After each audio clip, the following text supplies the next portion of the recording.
Karachi press club کے صدر امتیاز خان فاران کا کہنا ہے کہ پاک افواج نے ملک میں ضرب عضب کے ذریعے امن قائم کیا۔ ثانیہ آرمی پبلک اسکول کے شہداء کی یاد میں صدا انسانیت ویلفیئر آرگنائزیشن کے زیر اہتمام کراچی پریس کلب کے باہر شمع روشن کرنے کے موقع پر کراچی پریس کلب کے صدر امتیاز خان فاران کا کہنا تھا کہ ملک کی امن و سلامتی اور ترقی کی راہ پر گامزن کرنے کے لیے تمام قوموں کو ایک پیج پر آنا ہوگا۔ 16 دسمبر کو دو بڑے واقعات ہوئے پاکستان کی تاریخ میں۔ 71 میں مشرقی پاکستان کا سانحہ ہوا، وہاں پہ لاکھوں شہادتیں ہوئیں، عصمتیں لوٹی گئیں، اور اسی طرح کا سانحہ یہ APS کے اندر واقع ہوا پشاور میں کہ جہاں بچے شہید ہوئے، اور لوگ یہ دعائیں کرتے ہیں کہ ظاہر ہے کہ شہید کی مغفرت، میں یہ سمجھتا ہوں انہوں نے ہماری مغفرت کرانی ہے، اور انہوں نے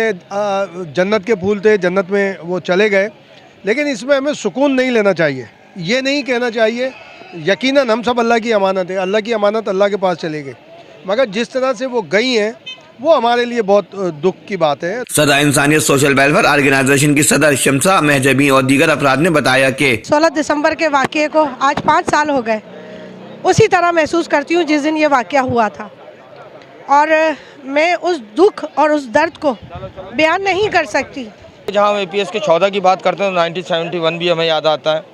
جب ڈاؤن فال ہوا تھا، پاکستان 2 لخت ہو گیا تھا،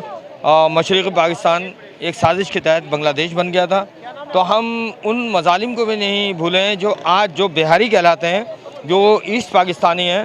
جنہوں نے بہت لاتعداد پاکستان 1947 کے بعد پھر 71 میں جو قربانیاں دیں، اور پھر یہ APS کے جو شہداء تھے، یہ جتنے ملیٹنٹ، جتنے بھی جہادی گروپ ہیں، میں سب کی مذمت کرتا ہوں۔ جو بچے شہید ہوئے پشاور میں، جان لیوا حادثہ ہوا جو کہ ایک نہایت اندرناک اور غضبناک تھا، جس کے لیے پوری قوم شرمندہ تھی، پوری قوم کے آنسو تھے، پوری قوم مایوس ہو چکی تھی، لیکن سلام کرتے ہیں اپنی پاکستانی فوج کو کہ اس نے ہمیں اس مایوسی سے نکالا۔ ثانیہ آرمی پبلک اسکول کے شہداء کی یاد میں شمع روشن کرنے کے موقع پر سول سوسائٹی اور پریس کلب کے ممبران نے بڑی تعداد میں شرکت کی۔ کیمرہ مین امجد اقبال کے ساتھ Afaq Ahmed Siddiqui, M7 city news, Karachi.